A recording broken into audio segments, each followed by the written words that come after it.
We're going to go ahead and get started. So, good morning, everybody. Thank you so much for joining us. I'd like to welcome you all to the third and final part of our three-part 2026 Volunteer Engagement Leadership Series. My name is John Palmer. I'm the Volunteer Services Director here with Volunteer Florida. Um, as I mentioned in our previous couple of videos, I want to kind of dive in really briefly about our volunteer services department here with Volunteer Florida. We work to strengthen Florida's communities by promoting volunteerism as a solution to critical community-wide needs of Florida. The department establishes initiatives like Suits for Session to encourage Floridians to serve and supports the efforts of public and private nonprofit organizations to recruit and mobilize volunteers from Floridians. Today is a part of that mission, and the Volunteer Engagement Leadership Series serves to connect experts in the field with you all to provide tools and insight to better further your own mission. As mentioned a little bit ago, a little housekeeping for today. Please keep your cameras off and your microphones muted unless prompted. And today's recording, along with the other two parts of our series, will be made available to you all on our website, volunteerflorida.org, a little later this week. Again, thank you all for attending this event. And with that, I will go ahead and pass this over to Miss Jennifer Bennett. Thanks, John. Good morning, everyone. My name is Jennifer Bennett. I am the Director of Education and Training at Idealist. Some of you may know me from Volunteer Match. That's where I was before Volunteer Match and Idealist merged. Today, we're going to talk a little bit about how we create relationships with volunteers, how we help volunteers create relationships with each other, especially when we have challenges around many generations coming in to our organization, maybe even cross-generational or multi-generational teams. We're going to be using Menti today. If you've never used Menti before, it is a sort of like a fun third-party platform that we're going to be using to sort of keep all of our answers together. So I kind of think of it as a combined like survey platform as well as like a curated chat feature. So I just dropped that link in the chat. I'm also going to put the QR code up. And don't close out of Zoom. That's where my voice is coming from. But you could open a browser window and use the link. Or if you want to use your phone or a tablet, you can scan that QR code. And that's going to keep us sort of all on the same page. Just to get us started. Oh, this is not supposed to be here. Oh, yes. Okay. So just to get us started, we're going to use I thought I had another slide here first. We're going to use a slider scale. So you have 100 points to let me know sort of what percentage of your volunteers fall into these different age ranges. So as you're voting or as you're moving the little sliders, when you're done, we'll start to see some of those answers roll in.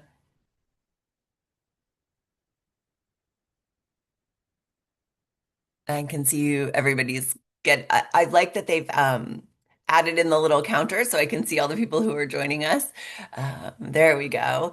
So this will be an aggregate, and you can sort of guess. I know there's a lot of sort of different buckets, and this is going to correlate with some of the data that I'm going to share from Idealist survey that we did of volunteers. Oh gosh, probably about 9 months ago, last fall. So we have a good percentage of people who are working with our older adult volunteers, and then we've got sort of some middle sections of our younger folks and people sort of in they're those sandwich generations, raising kids, doing careers, maybe potentially taking care of parents, and then some people working with our sort of early career folks and our under 18 folks.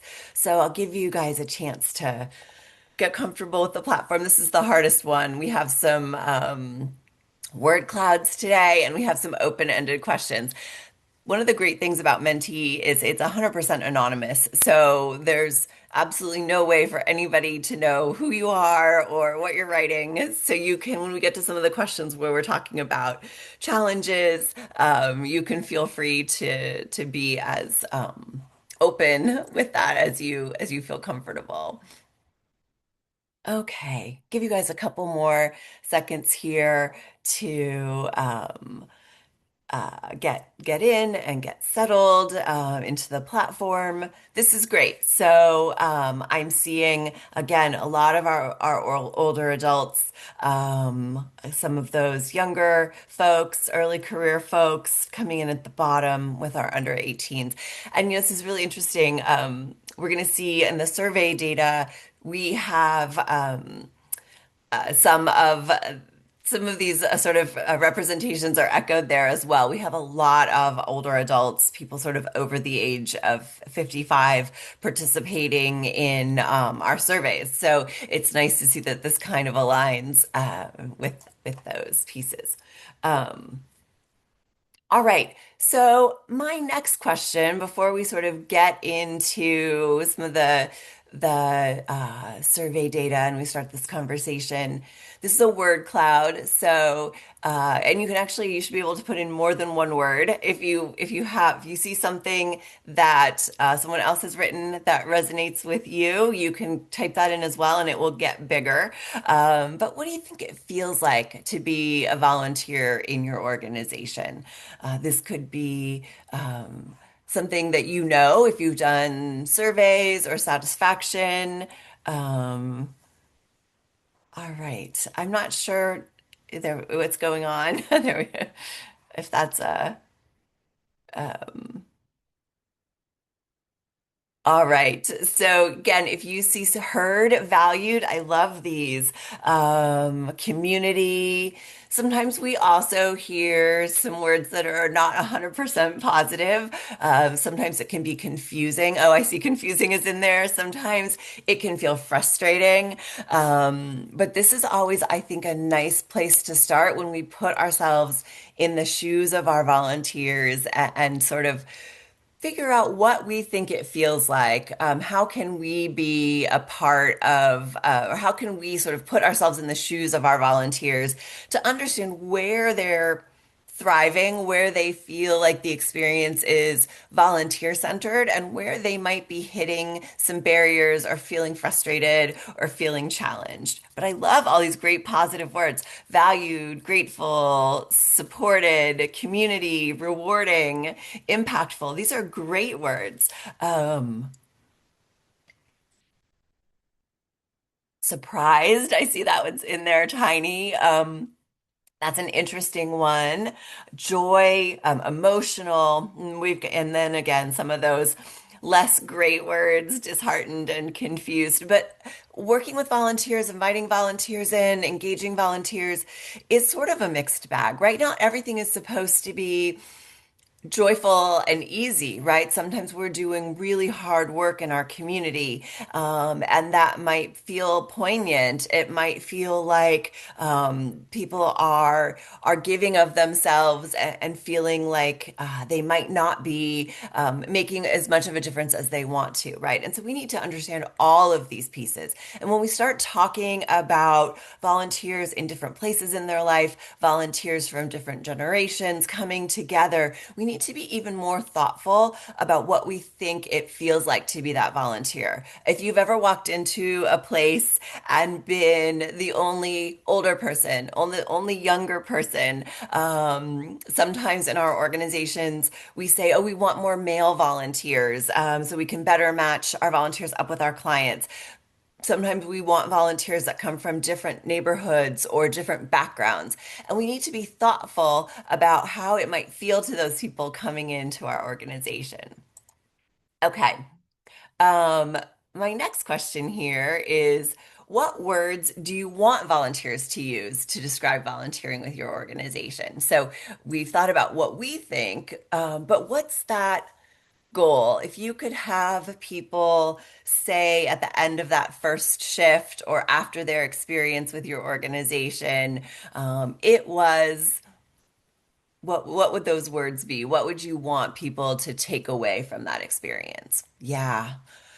Purposeful, fulfilling. This is where we hopefully are going to be getting mostly positive words. Fun. Yeah. These are great. And these are the things we want to sort of keep front and center as we go into these conversations about how we navigate engaging volunteers, how we navigate Potentially challenges with volunteers, especially when we have intergenerational or cross-generational volunteers.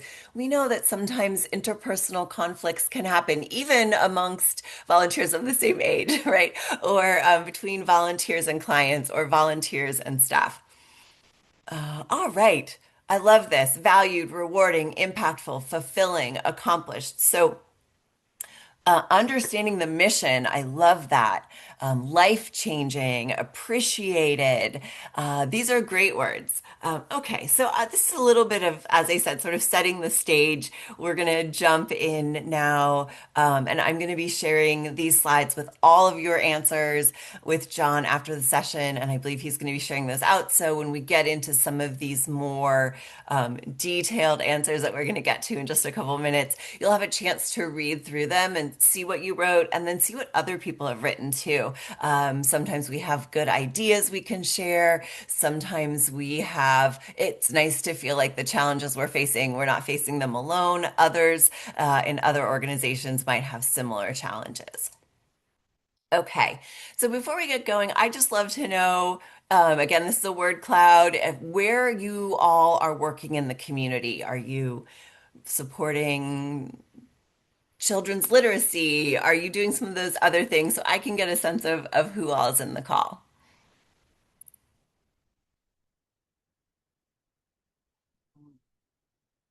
Oh, great. So we've got some county, so we've got some government organizations, disaster recovery. I'm out in California, so we have different disasters than you all have in Florida, but we definitely have our share of disasters. Um, Environmental education, clothing insecurity, hunger and hardship, child abuse, food banks. Great. So a good variety, advocacy. We've got some government jurisdictions. Um, yeah, child welfare advocacy, mentoring, community action, litter reduction. Great. Families in crisis. I mean, not great that we have to do all these things, but this is a nice variety. We've got some lots of sort of community support, family support, um, support for uh, unhoused, for tax prep. Great, awesome. Okay, so if you want, this is our last sort of getting to know you question. So if you want to get settled. We're going to move on. For those of you who haven't had a chance to participate yet, we are going to be doing more sort of open-ended questions where I'm going to ask you to sort of reflect on the work that you're doing now. So don't leave Menti. You can stay here. The slides are going to come with us. So, one of the great things that I love to share in sessions like this is some of the things that we know about what volunteers want. So, as I mentioned prior to joining Idealist, a little over a year ago, I was with Volunteer Match. And I was with Volunteer Match for almost 17 years. So, I've been doing this for a little bit. And one of the things that we did at Volunteer Match and we continue to do at Idealist is ask our volunteer users, the people who come to the platform to look for volunteer opportunities, some questions about what they're looking for, how well they're finding that, who they are, and what they want to do with their volunteer time. So there are a lot of other surveys out there. Sometimes we have the volunteering in America that comes from AmeriCorps, which is sort of an add-on to census data. That's a little bit more sort of agnostic, if you will. These people who took our survey are people who were either familiar with Volunteer Match or Idealist, have an account with us, get the newsletter, open the survey link, and fill out the survey. So they are sort of predisposed to be volunteering. So I would not say that these graphs that we're going to look at are necessarily representative of the average person, but we could say that they're representative of the average person who's looking to volunteer and either volunteering already or is thinking about getting started to volunteer. So I think it's good to set that context, and then also to understand that these are sort of the people who are already ready for that to take that action or to be part of civic engagement. All right. So I know the bars are small. As I said, I'm going to send this out so you can take a better look at this. But these are broken down by age ranges, and this comes from the survey that we did in October. We'll be doing again of last year. We'll be doing a survey in the October of this year as well. And we do ask some of these same questions. So I can tell you that making a difference and contributing to a cause I care about on average, so if we were to add all these age ranges together, those are consistently the top two that we see on average. And you can see by the numbers that as I mentioned, we have a lot more older adults taking our surveys than we do younger folks, early career, and folks who are sort of in the middle of their lives. So those answers in aggregate do sort of weigh heavily towards older adults. So I think it's nice to break these out and look at them across the board. There's a couple things I want to highlight here. One, that if you look at under 18, their primary, these are top two. So that's why the numbers add up to, oh, I didn't do percentages, but if you had percentages, you would see like some of these add up to more than 100% for each answer. It's because people could select up to two. If you take a look at our younger folks, our under 18s, they're actually looking to build their resume. In that case, it might be for college applications, advancing in their career, advancing in school. So, and that's a pretty, it's a smaller group, but you can see the difference there in sort of those lines. If you look at the light blue at the bottom and the orange compared to that sort of rusty brown color at the top, you can see that difference. And we see that start to change. It's a little bit more equal until people sort of get to their established careers.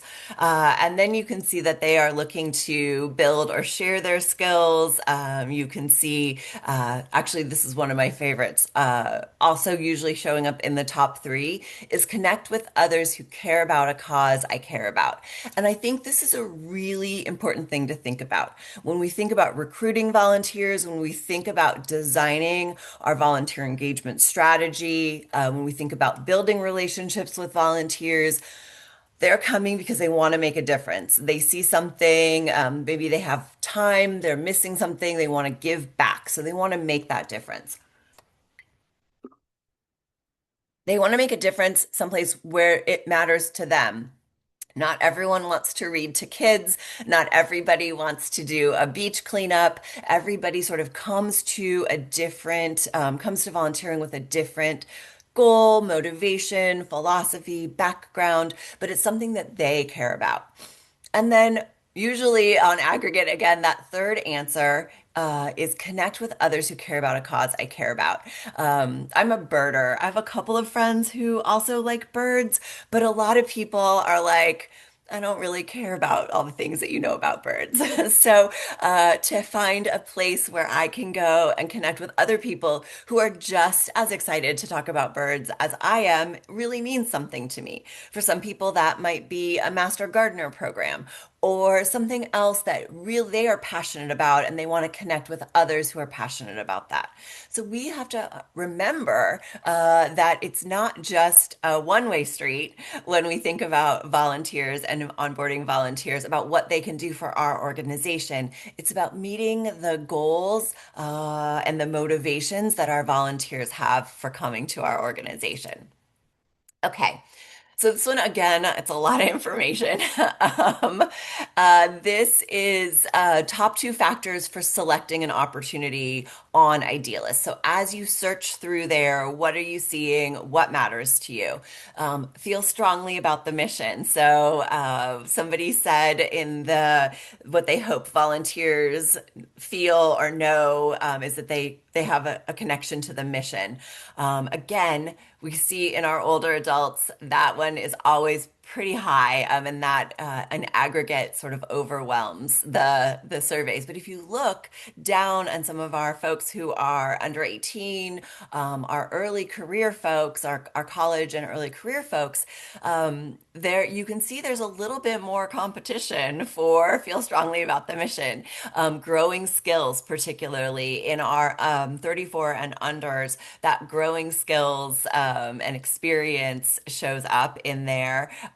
We also see in our younger folks scheduling, how it fits into my schedule, showing up stronger for some of these age ranges. Now it is across the board how it fits into the schedule, but we want to think about what are younger folks facing in their life, right? If I'm in school full time, if I'm a young adult and I'm new in my career, my time isn't really my own the same way that it might be when I'm in one of those middle ranges. When I'm 45, I might have a lot more things on my plate. I have kids and work and potentially taking care of parents and all of that. But I also have a little bit more sort of agency in my life. I can say I'm going to do this. I might be able at, 47 to say to my manager, I'm going to take some time off this afternoon and volunteer at my kid's school. When you're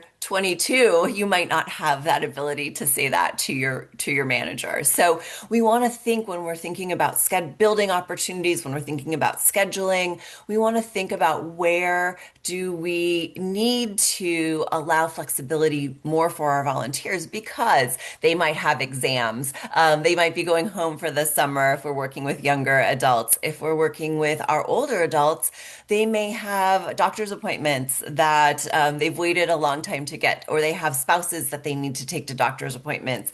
So we need to think about flexibility. And so I really appreciate the information that we can share here about enjoying the task also shows up. Again, I'll share this with you so you can take a look at this. What I think is interesting, and again, I'm guessing it's the population of people who have come to Idealist to take this survey. Someone recommended this opportunity is not high, but we know that word of mouth is one of the best ways to find volunteers. So for this audience, it's not as representative, right? These are people coming to a website to search through opportunities. So we need to remember where our volunteers are coming from. If I'm doing a session for a local group, I might have a volunteer share their story or do sort of a narrative about what it's like. But if I'm recruiting online, what someone else says about it is probably not going to resonate as much as how a volunteer might be able to use their skills or grow their skills, how it fits into the schedule, flexibility, and again, what the mission is. So these are just things we want to think about and use to inform our recruitment strategy. Okay, this is also interesting by ages. This in aggregate, caring and people skills, that's the gray line, show up overwhelmingly. And again, I think it's because a lot of people, it's high in a lot of lists, but when we look at our younger folks, you can see that they want to use more creative skills, and that starts to show up. And some of those in middle ranges, those specialty business or tech skills. So again, something to think about. Not every person is the same, and not every person in every age range is the same. But it's something that we want to think about. If you just have one or two opportunities and they are just focused on caring skills or people skills, you might be leaving some people behind who want to do something else. So we want to think about how we might be able to diversify who gets to be a volunteer by thinking about what matters to these volunteers. Who am I looking for specifically? How do I tell that story to a specific person about building skills? Are you in school and you need flexibility and you want to try out some of your classroom learning in real life? We have an opportunity for you. Are you semi-retired and you want to keep structure in your life and you want to have a place to come and spend time with other people who care about the things you care about, I have a volunteer opportunity for you. So I think this data can be really helpful as we start to put these pieces together. It's my last slide of lots of data. And this is about challenges. So we asked people, what are your greatest challenges to volunteering?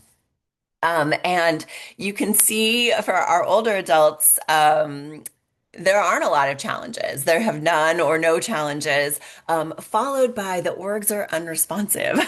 So that is absolutely something that we can control. Sometimes when we talk about challenges to volunteering, exams for our younger folks, having sort of very complicated lives with career and kids and potentially other family responsibilities.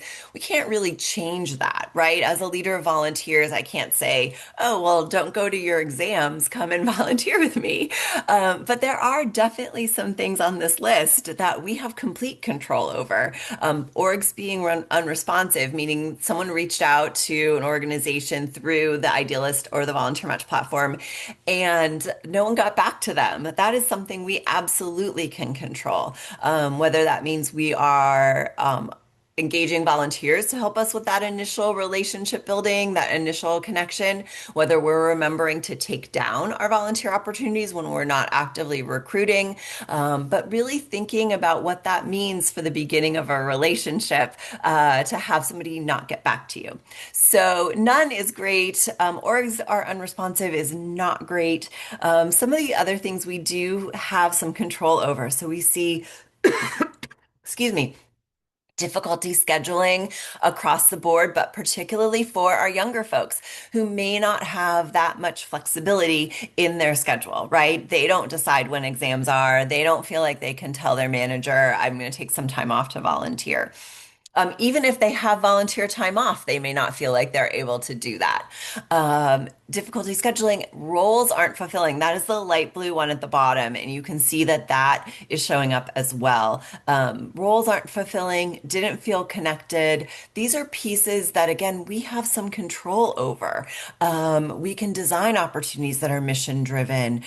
We can make sure that volunteers feel connected to the work. Remember, we talked about how we hope volunteers feel or what we think they feel and what we want them to feel or take away from volunteering. Connected to our mission, fulfilled, having a sense of purpose. So we need to make sure that we're putting those pieces into place. We're going to talk about that today. The other thing I wanted to just call out is other.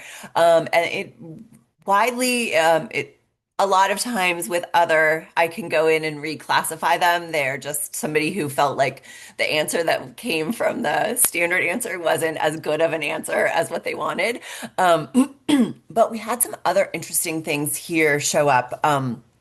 Which we may ask more about as we go into building the survey for this year. Transportation showed up. Even last fall, the cost of transportation was showing up as a challenge, the cost of gas, and it's gotten exponentially more expensive. We also saw health of volunteers, health of spouses, particularly in our older range, our older adult volunteers. Being concerned still, and again, this is sort of not in line with the headlines that are out there right now, but I think residual from COVID, feeling not safe spending time in big groups from a health perspective, needing to go to doctor's appointments, needing to take spouses to doctor's appointments. So those are sort of across the board what our others looked like, primarily transportation. A lot of people saying, I just don't have time, which feels to me like difficulty scheduling or too big of a commitment. But I left a lot of those because I feel like if that's not the right way to say it for them, that would fall into other. So motivation, wanting to volunteer, but not feeling like it fits into their schedule. So I share these. I know it's a lot of data. I think it's really interesting. I've tried to pull some themes out, some things to think about, where we as leaders of volunteers or others in our organization might have an opportunity to think a little bit differently about some of the things that we're learning from this survey data, as well as how we might be able to chart a path forward for how we engage volunteers, how we invite volunteers in, how we start to really create a connection with volunteers. And again, when we think about intergenerational volunteers, we're going to need to think about the different motivations that come from different age ranges.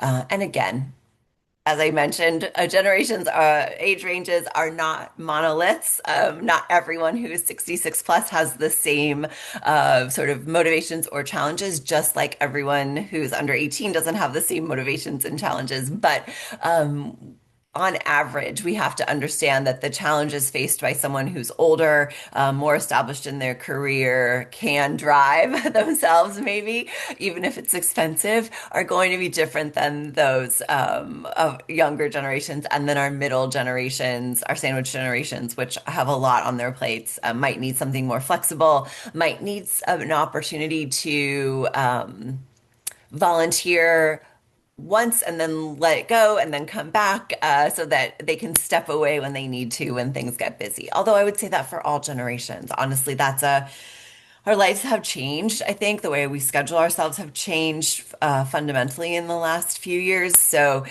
needing to be able to pick things back up, step back without stepping away from our organization, stay connected without having to volunteer weekly, are things that we need to think about when we are building and designing our volunteer opportunities for all volunteers, even if the reasons behind it might be a little bit different based on how old our volunteers are. Okay, so how do we create connection with volunteers, especially when we have volunteers of different ages and different backgrounds coming in? And I think one of the things we want to think about too as we go into this conversation is sort of where we might be assuming people are the same when they are very different. So even if you're in the same age range, you live in the same neighborhood, you have the same backgrounds, you could still have really very different life experiences that bring you to the situation. So we don't want to assume anything. One of the best things we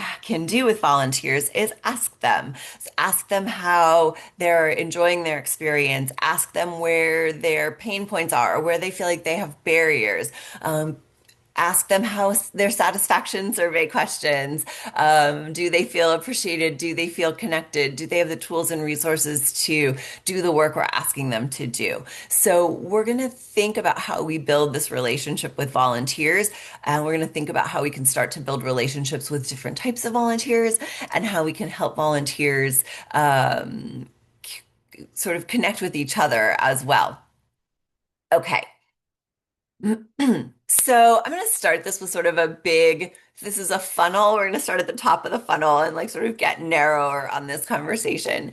But what makes someone a good friend, a good partner, a good colleague? What do you, and this is the word cloud. So again, you can put in a couple of answers if more than one thing comes up for you. But what makes someone that you want to spend time with? And we all have work colleagues, friends that when they say, "Hey, I want to, let's get together," and you just think, "Oh, I don't have that in me today," or when you've had a good day or a bad day, that person that you reach out to. Transparency and trust. Yeah, humor helps too. I love that. Loyal, funny, someone who motivates you. Yeah, supportive, honesty, integrity. I'm seeing a lot of honesty, a lot of loyalty, fun and supportive communication. Yeah, transparency, good listener, trustworthy. They have my back. These are great. Reliable. Yeah, active listeners, checking in once in a while, right? We all get busy and we want to say, "Hey, I've been thinking about you." We love those little check-ins. How are you, friend? I've been thinking about you. Good listener, supportive, same interests. I imagine some of you might know where we're going with this. Supportive, reliable, kind, approachable, positive. Yeah. I'm also guessing we would want someone who's there for us. I think that sort of loyal and trustworthy goes in that same direction. Someone who's there for us the way we want to be there for them. Good communication, happy. Yeah, but we don't expect, I hope, we don't expect our friends to only be happy, right? Sometimes we have a bad day, but I'm guessing what you're saying by that is you don't want to just have those friends who call to complain, right? It's a good mixed set of emotions that come. As I said, I'm guessing some of you know where I'm going with this is what if we thought about these kinds of same characteristics, these same things about being a good friend, a good partner, a good colleague when we think about volunteers? Because this is really a relationship. We're inviting volunteers into our organization, and it really needs to be a two-way relationship. So could we say all the same things about how we engage with volunteers?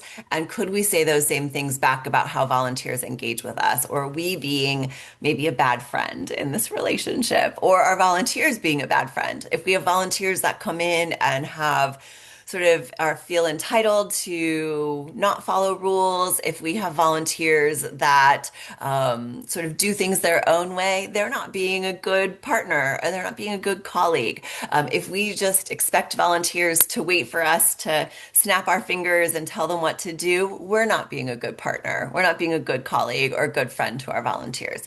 So what if we bring this same kind of intention, this same kind of idea of building relationships, creating connection, creating that loyalty, being trustworthy to the relationship with volunteers.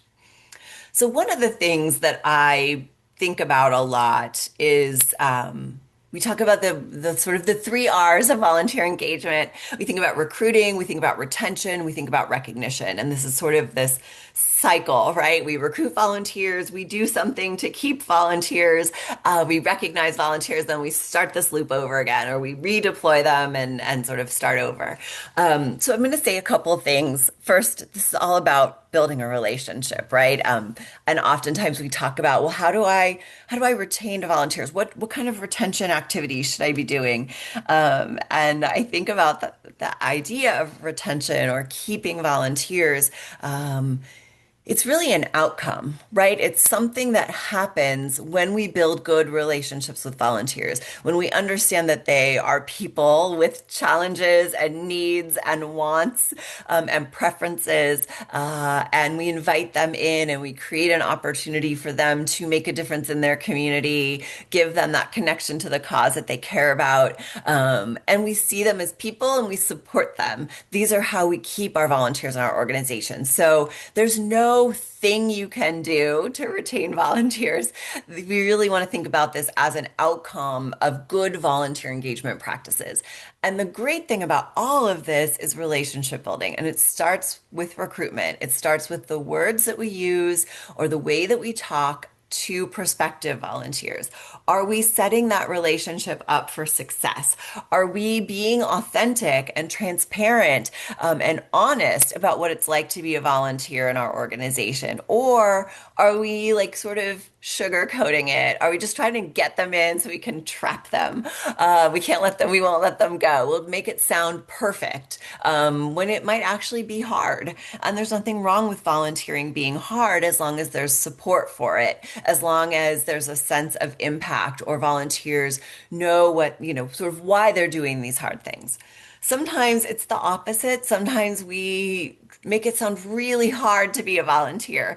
You have to jump through these hoops, and all of these things that have to happen. And maybe those things do legitimately need to happen, right? If we're working with, I think we have some CASA folks on the call, when we have volunteers going out into communities, into clients' homes, working with at-risk populations, supporting children.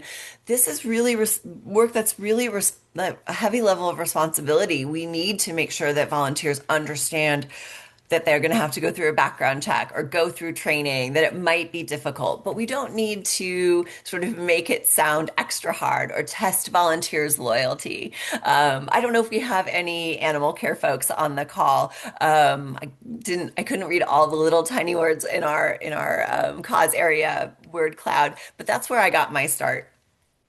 And for some of the shifts, we were broken up into shifts, and every shift had a team leader or a shift leader.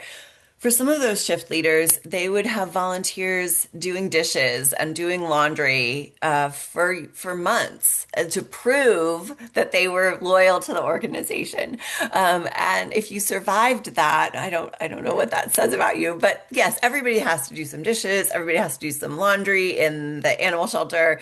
That's a thing that has to happen. But it shouldn't be the thing that you only do or the only thing that you get to do until you prove that you're reliable. So we want to make sure we're thinking about starting off with our recruitment on a sort of even footing. What do we expect from volunteers? What can volunteers expect from us?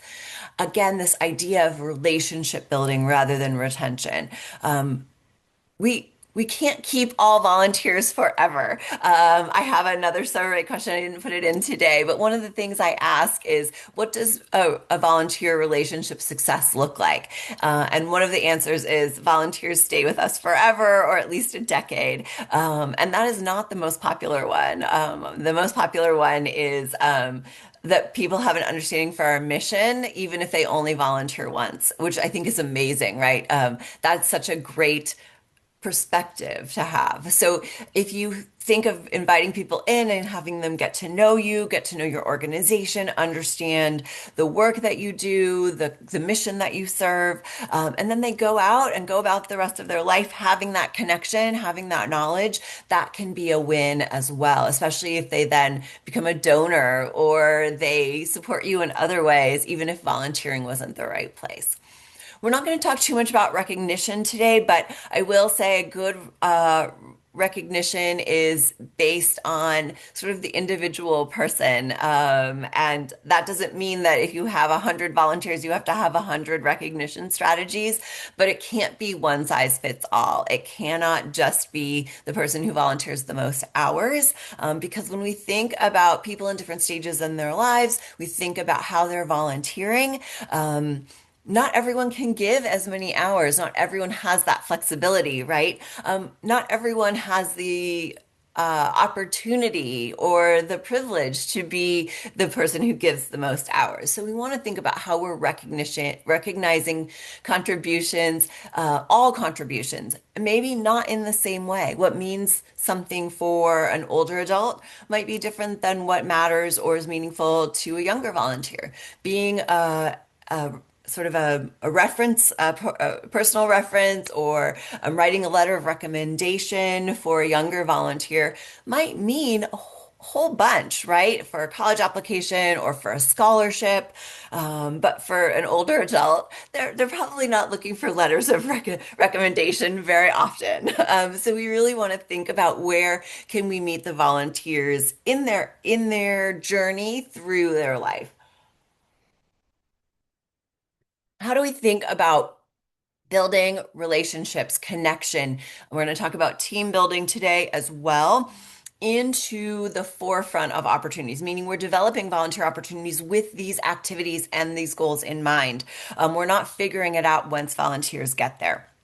When we're thinking about what a volunteer will be doing, we're also thinking about how that volunteer is going to be screened, how that volunteer is going to be trained, how they're going to be onboarded if they're joining an existing team, or if we're creating a new team, how are we going to build that relationship amongst volunteers, between volunteers and paid staff, and between volunteers and clients if they're doing direct service.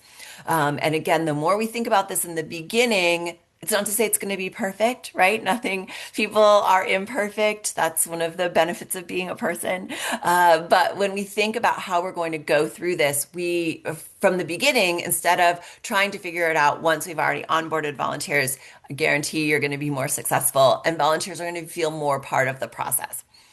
This last piece here can be a shift in thinking depending upon your organization's culture. A lot of times we think about volunteers as sort of the way we get things done, right? Oh, well, we need a volunteer to do this, or let's get a volunteer to do this. If we go back and think about what it means to be in a relationship, a friend, a colleague, a partner, it cannot just be about what that volunteer can do for you. Where are you giving volunteers the opportunity to make a difference in their community, connect with those causes, connect with others that care about those same things? So, again, thinking back to why people volunteer and why they select opportunities, we want to try to match that as much as possible. Now, sometimes volunteers have to do dishes. Sometimes it's not all fun. Sometimes we're dealing with really heavy things in our community. Sometimes things don't go right with clients, and a good authentic two-way relationship, right? It's trustworthy, there's loyalty on both sides, there's support, there's communication, all of those words that we talked about what makes someone a good friend. We can apply this to volunteers. So we need to shift thinking about volunteers as being sort of that tool that we use to get things done, and think instead about volunteers being stakeholders. And I'm going to encourage you to think today as well about creating a volunteer-centered experience. So sometimes we focus on our clients, we focus on those outcomes, what needs to happen in the community. And if, for example, for disaster relief, we're focusing on the people who have been sort of there, whose lives have been disrupted. We're thinking about what do they need. I'm going to encourage you to think about what if we centered the volunteer in that experience? What do the volunteers need to help with disaster relief or to provide support to people who are impacted by a disaster? It's a subtle shift. It may not even, you may not even need to change your volunteer opportunities or the responsibilities that volunteers have. It instead puts the key component onto the volunteer instead of onto that client. And I bet that the outcome is going to be the same, if not better. If the volunteer has everything they need to support that client, they are going to do a great job in supporting that client, whether that's a disaster relief or mentoring students. If the volunteers' needs are taken care of, if they're well trained, well supported, they have the tools, training, and support to do that work, the mentoring is going to happen, and it's going to happen well. So thinking about how we might be able to put volunteers in the center of the experience instead of thinking about the outcomes, thinking about the client as the center of the experience. So it's just a shift in thinking. And if it's a new thought, it might take some time to process. But that just, as we go through today and as we talk about building teams and as we talk about creating relationships between volunteers, something to think about. And some of you, as I said, may be doing this already. You just might be calling it something different. Okay. So, what are some of the pieces that we want to do to design a two-way relationship? That means that the volunteers' needs are met, and that the organization's needs are also met. They're both represented in this relationship. It's not a one-sided relationship. It's not the friend who just calls you to complain. This is built on trust and support and loyalty. So that means for the volunteers, it's a respect for mission, respect for the way things get done in your organization, including policies for how we treat each other. And we're going to talk about that today as we move into the next section, because oftentimes interpersonal dynamics, especially amongst generations or intergenerational personal dynamics, we all need to treat everyone with respect. And if you don't have a policy in place around that, or if you don't have a process for how we treat each other or how we talk to each other, that might be something to think about, because if we don't have a policy, it can be harder to help everyone sort of stay on the same page. If it's okay for one volunteer to talk to someone else a certain way without respect or with sort of a lack of understanding, that can jeopardize the morale and trust of other volunteers, right? From the organization side, that means we have respect for volunteers' time. We have respect for their experience that they bring. Even if they are young, they are bringing a lifetime of experience with them, and the impact that they have on our organization. They are not a nice to have. They are not sort of a tool we use to get things done.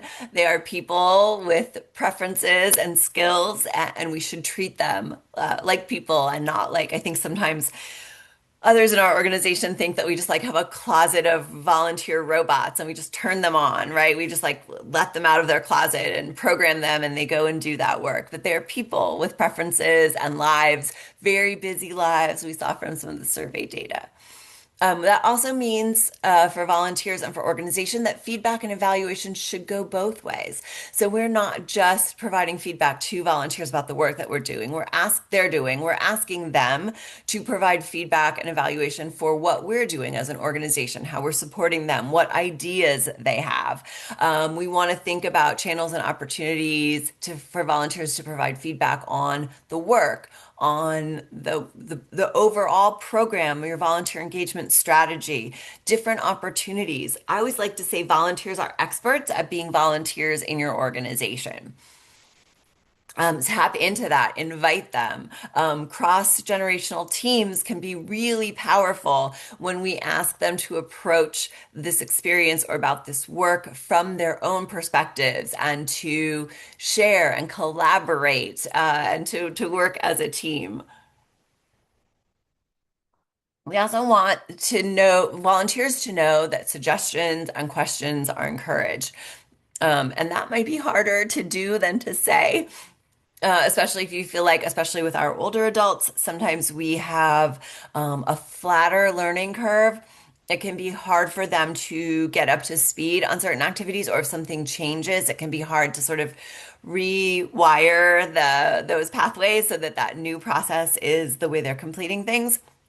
So we want to make sure that it's okay to ask the same question over again, and that they have an idea for what might be easier for them. That doesn't mean we say yes to everything, right? But that suggestions are encouraged or invited rather than telling volunteers to sort of, be quiet and stay in their lane. On the other side of that, from the organization's perspective, we are providing guidance. We are providing support. We are not expecting volunteers to have ESP or know how to do things without training and without guidance. Volunteers will, if you don't support them, if you don't provide supervision, if you don't provide training, they will decide what they think is best. And it may not be in alignment with what you want them to do. So we really need to make sure that we're thinking about how we're providing guidance. Again, we're being reliable, we're being dependable for our volunteers, just like we want them to be reliable and dependable for us. And we've talked about this. Recognition needs to be personalized, it needs to be authentic. And another piece here that sometimes gets left out of recognition, again, we don't have a ton of time to dig into details, is to think about where there's an opportunity for additional responsibility as a form of recognition. I mentioned in my past life managing volunteers, we had shift leaders. That's a great sort of leadership role for volunteers. That's an additional responsibility. I'd love to have you're so great at this. Would you be interested in being on our training team? Would you be interested in reviewing our policies and procedures manual? I'd love to see you become a subject matter expert in this piece. That is a form of recognition. And it again it's based in a two-way relationship. I see the work that you're doing. I see how important you are to this organization. We have to, of course, if someone doesn't want to do that, we say, yes, thank you so much. But they always know that's an option. We don't force people to take on leadership roles. But it's something to think about when we think about how we build that stronger, more complex, more dynamic relationship with volunteers, is when we start to see them for the partner that they are for our organization. All right. So we're going to talk about creating connections between volunteers. That was sort of, we focused a little bit on between volunteers and organizations. And I really think that's the foundation. I talked a little bit too about where we have sort of this opportunity for volunteers to sort of what we can expect from them and how they should expect things from us. And then we want to think now about where we're creating those connections between volunteers, particularly if you have a team-based model. I think sometimes in organizations, I mentioned that sort of ESP model of volunteer sort of understanding that we don't shouldn't have to train them; they should just know how to do things automatically. We don't have to support them; we don't have to answer their questions, which isn't it's not based in reality at all, right? People have questions, people learn at different rates, especially at different phases in their life, right? So, our younger folks, until you're about 25, your brain is really set to have new experiences. It wants to learn new things, it wants to try new things, sometimes dangerous things, which is why we have teenagers doing crazy things, right? We want our younger volunteers are going to be much more predisposed to trying something new. They might be less predisposed to following the rules or following the plan or following the order because their brains don't work that way. Our older adult volunteers are going to be much more routine driven. They like things to be a certain way, or they know how to do it this way, and that's the way they want to do it. And that's how our brains work. It's how we stay alive, how we respond to situations. Evolution has created this for us. It's not always great in a volunteer situation when we have volunteers needing to do new things or try new things. So we want to make sure that we are thinking about how we're introducing those pieces to our older adult volunteers, how they're learning. So all of these things don't just happen, right? We don't just become a team. So what are some of the things that we might be able to do to create connections between volunteers? The first one is to help them work towards a common goal, especially when we have intergenerational teams or teams that are made up of people who come from different backgrounds or different life experiences, which is pretty much going to be everybody, right? We want to think about what we're doing together. Where are we going? How will we know we've been successful? What is something that we can all agree on and how we do this work? And with that, roles need to be clear. Just because you have more experience in the organization or if you have more experience on this planet doesn't necessarily mean that your answers are right. We need to have mutual respect for each other. And volunteers need to understand that they all have something to contribute. Even if this is the first time they've ever volunteered, even if they are a high school student, they still have something to contribute to the mission. And we all have something to learn. And that's the great thing about sort of moving into later years is that we can continue to be lifelong learners, right? We can try something new. We can learn something from each other. As I mentioned, we need to make sure that we have an agreed upon way for working together. And we have an agreed upon way for how we talk to each other and treat each other. And this, again, is not just limited to intergenerational volunteers. If you've been around the volunteer engagement block, we all know those volunteers who feel entitled to talk a certain way to someone else because they believe that they can, right? It might be a newer volunteer. If you have those shifts where you just can't put someone on there or a committee that loses volunteers like a leaky bucket because of a personality or a person who's sort of taken over control over it and won't share or won't invite others in.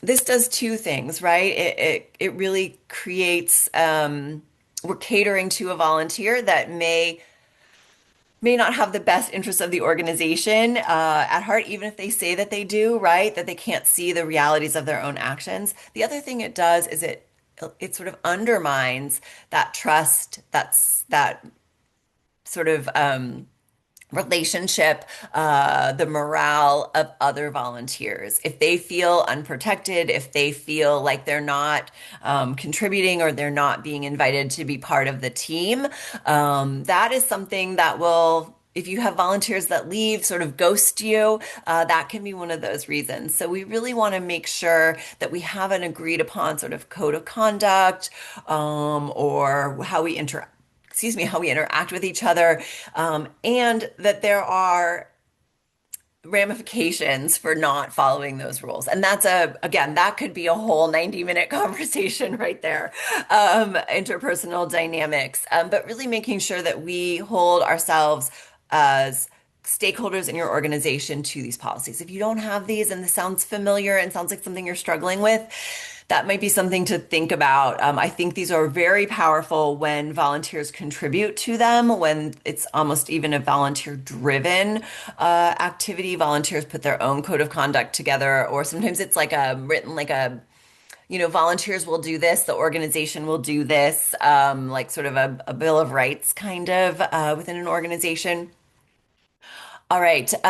The other thing here, and I mentioned this, is forming a team that trusts each other and relies on each other and can work together doesn't just happen. It doesn't magically, teams don't magically like onboard a new person successfully without some support or without some opportunity to create connection and create understanding. So there are certain things we can do, especially when we're looking at intergenerational teams or teams that are more diverse, is having some conversations about who they are as people, what brought them to volunteering. We're going to talk a little bit about that more when we get into sort of creating cross-generational teams, which is where we're going now. So, really thinking about how we might be able to help our volunteers on these teams or in these departments or shifts, however you divide up your volunteers, understand and respect the differences,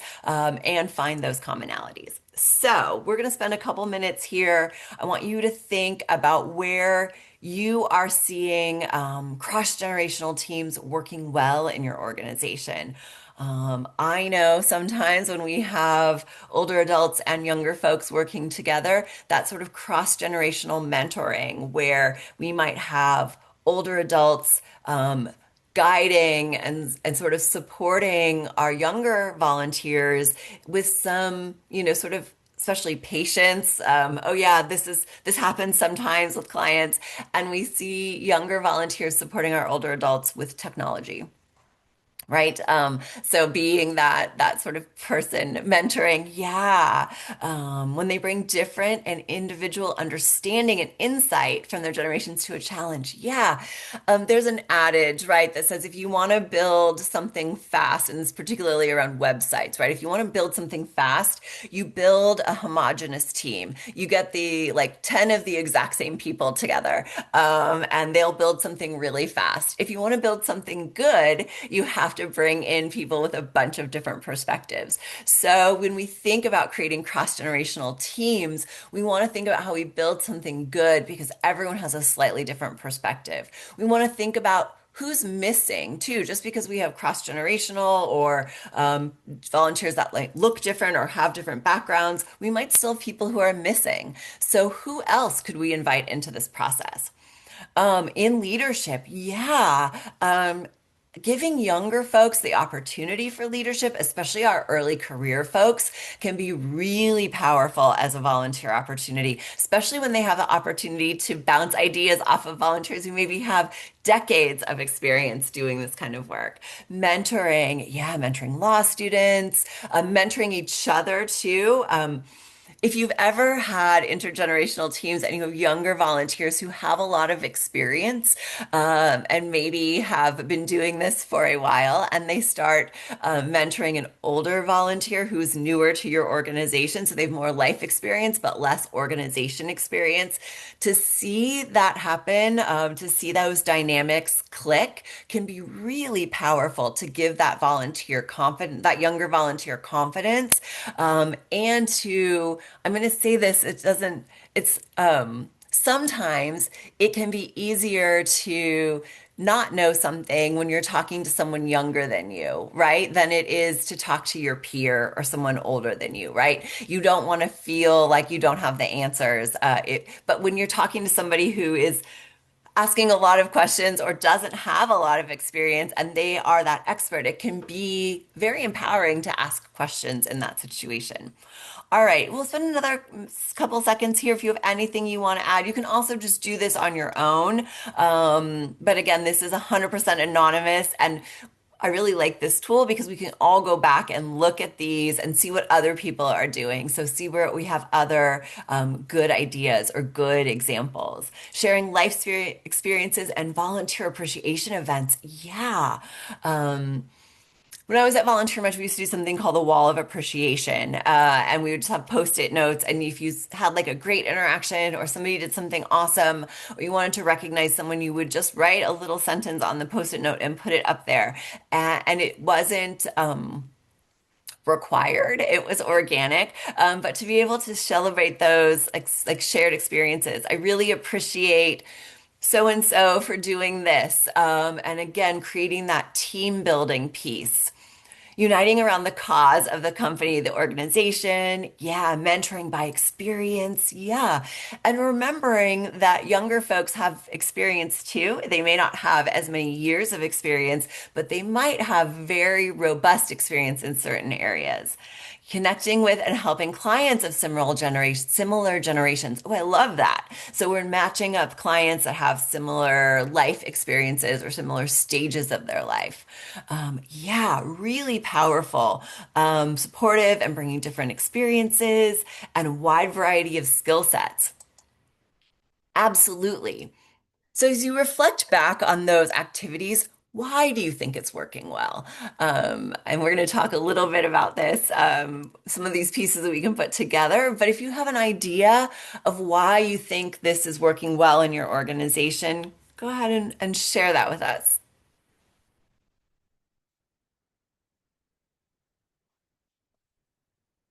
And I'm going to give you a hint. It might have some of the things to do with some of those words that we talked about in the beginning.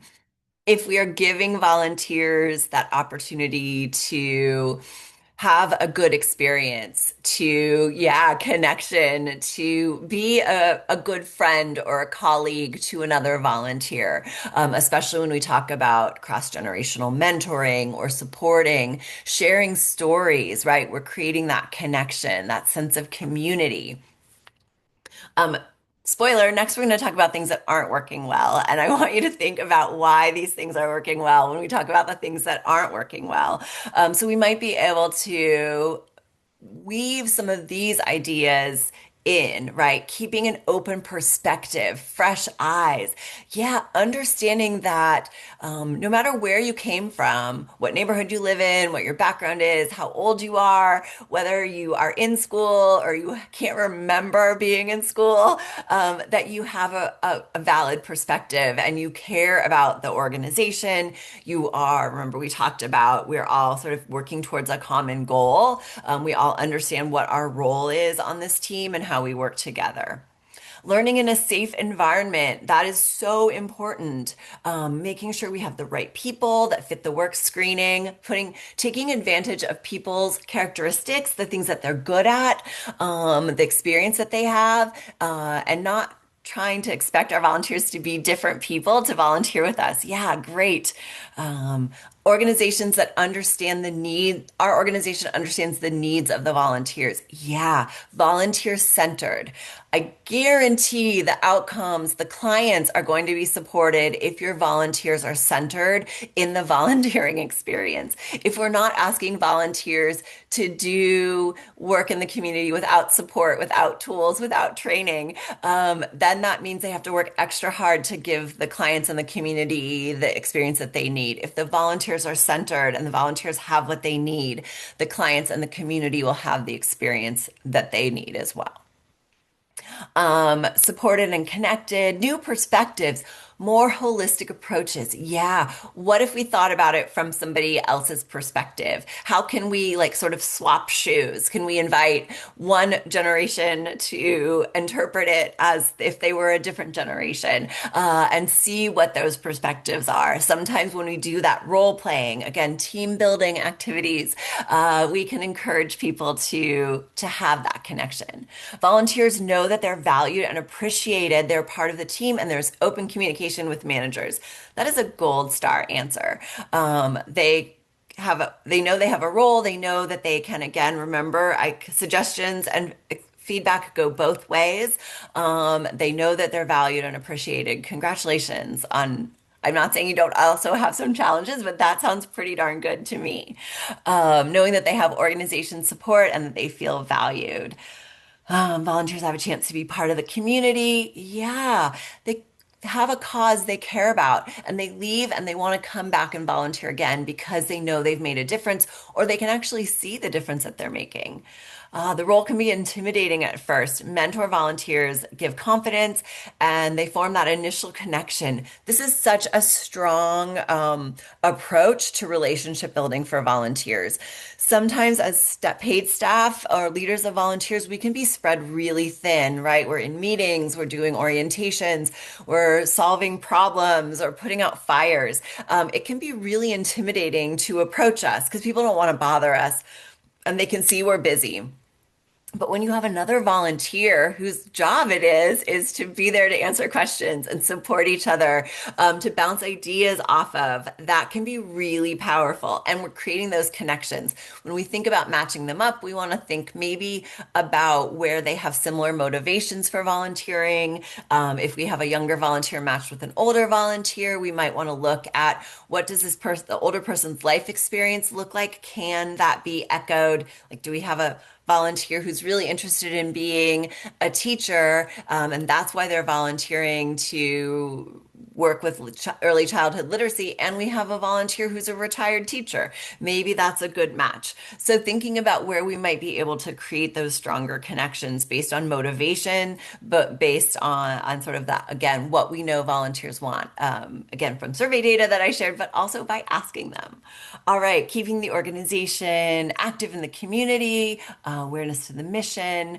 Oh, our volunteers are returning to the organization as paid employees. Amazing, because they believe in the mission. Yeah. Also, donors or advocating for the causes that we work on. Okay, so we talked about this when we looked at that survey data. I'm going to remind you that the top three behind making a difference and finding a cause I care about is spending time with others who care about a cause I care about. So when we can think about building cross-generation or intergenerational teams, we want to think about what we have in common. And so we can do some work. Saw some of those great ideas. Working towards mission-driven opportunities, meaning this is how this work supports the mission. Even if it's behind the scenes, even if it's administrative, it's still supporting the mission by doing X. And when we focus on the mission, we're inviting volunteers to sort of, again, have a common goal, work together, pull in the same direction. We're talking about that impact on the cause, on the community, that we understand it as leaders of volunteers. We're helping volunteers understand it, and we're sharing that with volunteers, with our organization, with the community at large.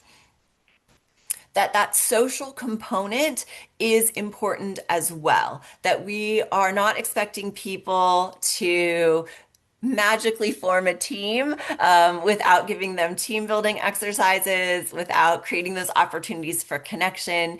I put hands-on learning, but I see this has been echoed in answers with sort of cross-volunteer mentoring. But how do we learn together? Feeling safe, that was brought up as well when we learn. As adults, we need to be in a safe environment to learn. So how do we create opportunities for volunteers to experiment or take a chance or make a mistake and it be okay? That is a huge piece for creating teams, especially cross-generation teams, where we see how we learn together and we support each other, as well as just pure socializing, right? Spending time with people who care about those things that we care about. And remembering that not everybody has all the answers. Where can each volunteer contribute? Everybody has an answer and everybody has something that they're learning. So we want to think about what we have in common and focus really on that common experience, those common goals.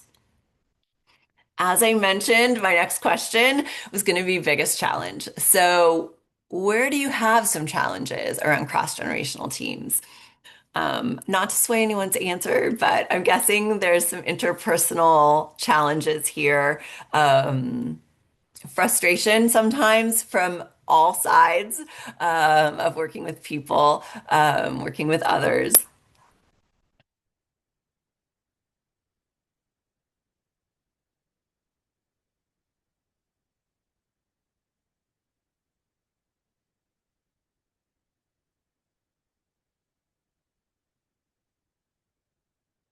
Sometimes when people are slow to respond, I know it's because we're getting some longer answers. Yeah, lack of respect for less experienced younger professionals, unwillingness to embrace new ways, consistent engagement. Yeah, coming and going. And again, when we have some of those pieces, we want to think about scheduling, right? And we want to think about flexibility because most people now need more flexibility. We have our older adults who can't fully retire. Middle class retirement doesn't really exist the way it did even just a few years ago. So we don't have a lot of volunteers who can have a lot of flexibility in the middle of the day, especially if they are also dealing with health challenges of themselves or their spouse. So consistent engagement maybe something we need to approach from a different perspective. I don't want to go into that too much. We don't have a ton of time left. But lack of respect, communication styles, yeah, and especially, again, spoiler, the next thing is going to be about what our challenges are in managing cross-generation teams. Being an expert in all the communication styles, you might have older adult volunteers that you need to call and say, "Hey, I sent you an email. Can you read that?" And then you might have younger volunteers that you have to text and say, "Hey, I sent you an email. Can you read that?" And being literate in all of the communication styles is both a challenge and a goal for leaders of volunteers, right? I can tell you how the kids text these days because of working with high school volunteers. Communication and understanding, lack of patience, yeah. And sometimes from both sides, right? And we need less lack patience, respect. These are things that we give and receive. And that's something that we need to, again, talk about with relations to teams, talk about that with regards to policies of what's appropriate and what's not appropriate in our organization, and then follow through. So we might have to have some harder conversations with volunteers, young volunteers and older volunteers about how we talk to each other, what's appropriate. For our younger volunteers, you can't just be on your phone all the time, right? You got to put it away. And for older adult volunteers, that might be, you have to try to use the technology. So really thinking about how we can, again, create common goals, provide support. It's okay to ask the same question, but it has to be asked in good faith. A good chunk of our team is volunteers who don't stick around very long. That is a whole other session too on what is a relationship building success. Teenagers, just by the nature of where they are in their life, are transient, right? We're done with high school, we're going to college, we're getting a job, we're going to the military, whatever that looks like for the next phase, that like leaving the nest phase. So did we inspire someone to become a lifelong volunteer? Did we connect someone with a skill or an experience that could become their profession or a lifelong passion? That is a win in my book. Staying with you forever doesn't have to be the only way we count volunteer engagement success. Yeah, trainings take a long time. The older we are, the harder it is for us to learn new things. And the even if we're volunteering once a week for our older adult volunteers, that learning curve can be really flat, meaning it's like a slow, gentle bunny slope. It is not a steep downhill. Oh, you guys are in Florida, but some of you are probably still skiers. It's not a steep downhill slope, right? Our younger volunteers pick things up more quickly. Their brains are just set up that way. So we need to understand that. And maybe there's, again, a way to create connection there. Different priorities, communication styles, perspectives. Can we turn some of these into positives instead of into challenges?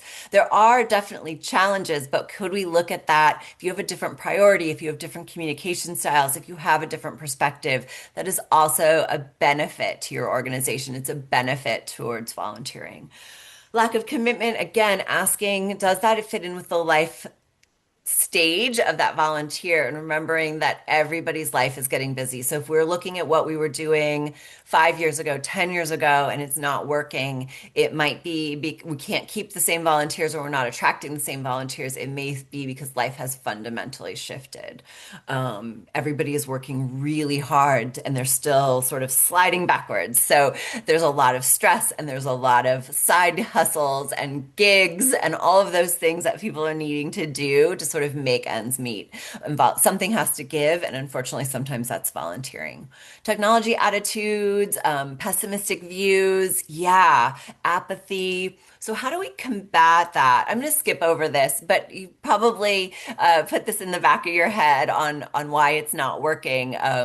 Sometimes it's systems, sometimes it's attitudes that have been allowed to sort of thrive in an organization, attitudes that are not positive. So if we have volunteers that are allowed to speak disrespectfully to volunteers that are younger than they are or to diminish the contribution of older adults, that's not okay, right? So that's a policy problem, that's a culture problem. We might need to have some bigger conversations about how we treat each other. Okay, then this is my and I think we had some of these as well. What challenges do we have as leaders of volunteers when engaging cross-generational teams? And I know communication, and again, spoiler, that's going to be in there, that we need to be fluent and understand the best way to reach our volunteers. Yeah. Time management, not related just to working with cross-generational teams. I think time management for leaders of volunteers is always a challenge. Here's the thing, right? When we build relationships with volunteers, when we invite them into our organization, when we treat them as partners, stakeholders, as colleagues, that takes time, right? And we have to have buy-in and understanding within our organization for how much time it takes to build a relationship with a volunteer, and how easily that relationship can be sort of diminished or squandered.